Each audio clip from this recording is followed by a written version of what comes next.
Hello! Welcome to my channel, The Praying Mom. There is power in your prayer. Bago tayo magpatuloy, kaibigan, I encourage you to like, share, and subscribe to my channel. At kung ikaw ay may mga kabigatan sa buhay, may mga problema ka, at hindi mo alam kung saan ka pupunta, I encourage you, kaibigan, isulat mo lang sa baba ang iyong mga kahilingan at sasamahan kita sa pagdulog sa iyong mga panalangin. Maraming nakawan na nangyayari sa ating paligid. Kaya nga naglalagay tayo ng padlock sa ating gate, CCTV, upang hindi tayo manakawan. Ngunit may isang magnanakaw sa ating buhay na siya ang sanhi kung bakit tayo nakakaranas ng kaguluhan sa ating pamilya. Sabi sa John 10:10 na parito ang dyablo upang pumatay, magnakaw at mangwasak. Kaibigan, kung dumaranas ka ng kawalan sa buhay, nawalan ka ng trabaho, bumagsak ang iyong kalusugan, sunod-sunod na trahedya ang nararanasan mo at ng iyong pamilya. Kung pakiwari mo nakasara ang mga pinto sa buhay mo, mailap sa iyo ang trabaho, wala kang kaligayahan at kapayapaan sa iyong pamilya, nagkakaroon kayo palagi ng sigalot sa inyong tahanan, sa inyong mag-asawa, walang pagkakaunawaan at handa ka nang umalis at hiwalayan ng iyong asawa dahil sa niloko ka niya, sa pangangaliwa niya at pagsisinungaling niya. Nagtataka ka, bakit ba nangyayari sa iyo ang mga bagay na to? Nawala na rin ang layunin mo, ang pagnanasa mo na mabuhay ka sa mundo. Pero ang tanong, kaibigan, anong gagawin mo upang mapigilan ang magnanakaw na ito sa buhay mo? Ang mga bagay na nasabi ko, ang mga ito ay gawa ng magnanakaw, walang iba kundi ang dyablo. Gusto kong sabihin sa iyo, kaibigan, anuman ang nawala sa buhay mo, anumang bagay ang ninakaw ng dyablo sa buhay mo, pwede mo itong muling makuha. Sa mga sandaling ito, tignan nating mabuti ang buhay ni David. Mababasa natin ito sa unang Samuel, kabanatang 30, mga talatang 1 hanggang 20. Paano ba nabawi ni David at ng kanyang mga kasamahang Israelita ang mga bagay na ninakaw sa kanila ng kanilang mga kalaban? Unang-una, pinalakas ni David ang kanyang sarili. Pumunta siya sa Diyos. Unang-unang prinsipyo, sa Diyos mo kunin ang iyong lakas.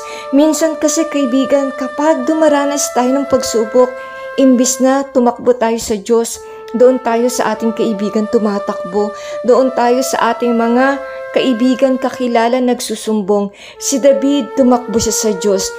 Humugot si David ng kalakasan mula sa Diyos. Kaya kaibigan, ang tanong ko sa iyo, saan mo ba hinuhugot? Saan mo ba kinukuha ang kalakasan mo na kailangan mo kapag nasa punto ka na ng iyong buhay na gusto mo nang sumuko, gusto mo na lang sumuko, na ayaw mo nang lumaban pa, na gusto mo na lang magkulong sa bahay at umiyak ng umiyak?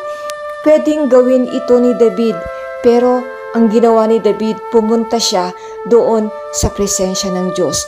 Doon humingi si David ng direksyon sa Diyos, sapagkat alam ni David na sa Diyos lang niya makukuha ang kalakasan na kailangan niya.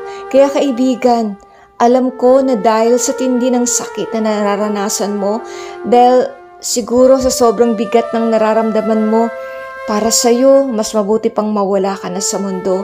Kaya kaibigan, pinapalakas kita. Tumulad ka kay David. Sa Diyos mo kunin ang iyong lakas. Sabi nga ganun, tumingin ka kay Jesus, sapagkat si Jesus mauunawaan ka niya. Sabi nga sa Isaiah 53 verse 3, sabi sa verse na to, Jesus was a man of sorrows. He was a man who was acquainted with grief. Sabing ganun, si Jesus ang taong nakakaalam. Siya ang nakakaunawa. Siya ang taong nakaka-relate sa mga kalungkutan, sa mga pagsubok, sa mga sakit, sakit ng loob na dinaranas mo. Sapagkat naranasan ni Jesus kung paano siya talikuran ng kanyang mga alagad, kung paano siya traidorin ng mga taong pinagkakatiwalaan niya. Alam ni Jesus kung paano magkasakit. Alam niya kung paano umiyak. Kaya kaibigan, kapag nasa punto ka na hindi mo na alam kung sino pa ang pagkakatiwalaan mo, look unto Jesus. Tumingin ka sa langit, tumingin ka sa ating Diyos sapagkat mauunawaan niya ang mga pinagdaraanan mo. Pangalawang prinsipyo, kaibigan, saliksikin mo ang Diyos at humingi ka ng direksyon mula sa Kanya. Ang ginawa ni David, pumunta siya sa templo, pumunta siya sa saserdote at kinuha niya yung balabal o tinatawag nilang ephod. Ito ang simbolo ng presensya ng Diyos. Ang ibig sabihin nito, kaibigan, hindi mo dapat asahan ang ibang tao na hanapin ang mukha ng Diyos para sa iyo. Ikaw mismo ang humanap sa presensya ng Diyos. Ikaw mismo ang magtanong at maghanap ng direksyon mula sa Diyos. Ito ang ginawa ni David. Siya mismo ang pumunta doon sa tahanan ng Diyos. Kaibigan, ang tanong ko sa iyo, kailan mo ba huling pinuntahan ang tahanan ng Diyos? Kailan mo ba huling naalala na ikaw mismo ang lumuhod sa presensya ng Diyos? Alam mo, kaibigan, kapag ginawa mo ang ginawa ni David, kapag hinanap mo ang Diyos, kapag kinuha mo sa Kanya ang kalakasan, malalagpasan mo ang mga pagsubok na pinagdaraanan mo. Noong lumapit si David sa Diyos upang humingi ng gabay at direksyon sa kanyang buhay, doon niya natagpuan ang solusyon sa kanyang problema.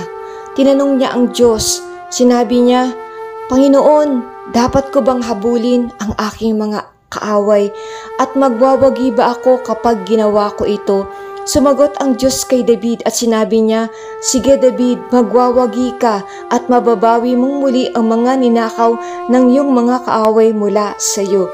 Alam mo kaibigan, kung kailangan mo ng direksyon, kung kailangan mo ng sagot mula sa Diyos, lumapit ka sa Kanya, tanungin mo ang Diyos at bibigyan Kanya ng tamang direksyon.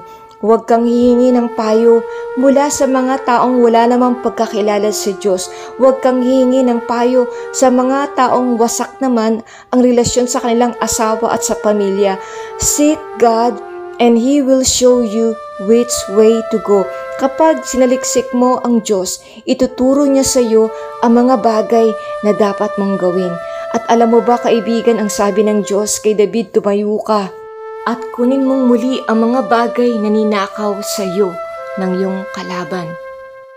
Habang naglalakad si David at ang kanyang mga kasamahan, meron silang nakitang isang lalaki na gutom at pinakain nila ito. At nalaman ni David na ang lalaking ito, isa pala siya sa mga taong lumusob sa kanilang kampo. Alam mo kaibigan, gusto kong sabihin sa iyo na kayang magpadala ng Diyos ng tao para magkaroon ng solusyon sa problema mo. Kayang ituro ng Diyos sa iyo kung saan mo mahahanap ang mga bagay na ninakaw ng dyablo mula sa iyo. Nang makarating si David at ang kanyang mga kasamahan sa kampo ng kaaway, nadatna nila na ang mga kalaban ay nagkakasiyahan, nagiinuman, nagsasayaw dahil sa mga ninakaw nila sa kampo ni David. Alam mo ba kaibigan, ang dyablo ay nagsasaya din dahil sa ninakaw niya ang iyong kapayapaan. Ninakaw ng dyablo ang kasiyahan sa iyong puso. Winasak niya ang pamilya mo. Ninakaw niya ang pag-ibig, ang unity ng pamilya mo. At habang nagkakasiyahan sila, lumusob si David at ang kanyang mga kasama.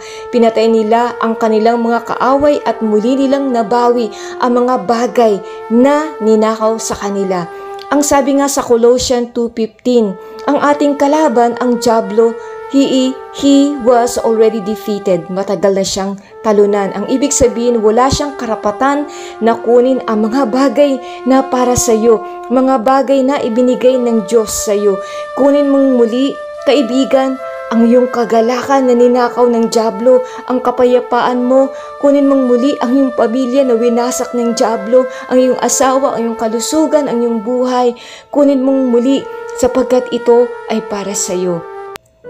Ama, sa pangalan ni Jesus, salamat sapagkat higit kaming mananagumpay. Thank you, Father God, because we are more than a conqueror. We are more than conquerors. Kami ay matagumpay dahil sa iyo. Ang kaaway, wala siyang pangahawakan sa amin. The enemy has no hold on us. Panginoon, pinapanalangin ko ang bawat isa sa nakikinig sa akin. Lord, tinataas ko ang mga nakikinig sa akin. Pagpalain mo po sila. Panginoon, ingatan niyo po sila. Satan, you cannot have our family. Satanas, wala kang karapatan na kunin ang aming pamilya. You cannot have our marriage. You cannot have our marriages. You cannot have our children. You cannot have our spouse, our job, our health, our joy, our finances. In the name of Jesus, remove your hands, Satan.